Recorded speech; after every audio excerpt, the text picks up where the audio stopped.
নমস্কার বন্ধু, নমস্কার।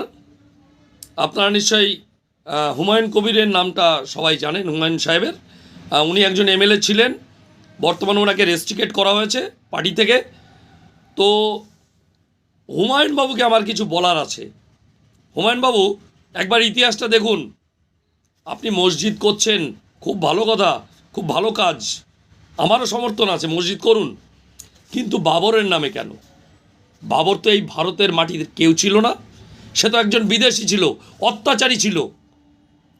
এই ভারতের রত্ন রত্ন রত্ন যারা আমরা বলি, অনেক মুসলমান মানুষ তো আছে, শিক্ষিত মানুষ যারা এই পৃথিবীতে নেই। যেমন এপিজে আব্দুল কালাম সাহেব, ওনার মতন মানুষ যারা এই পৃথিবীতে শিক্ষাবিদ, এই মুসলিম শিক্ষাবিদ যারা ছিলেন, তাদের নামে একটা করুন না মসজিদ, একটা শিক্ষা প্রতিষ্ঠান করুন। এই ভারতে না দুটো বংশ ছিল।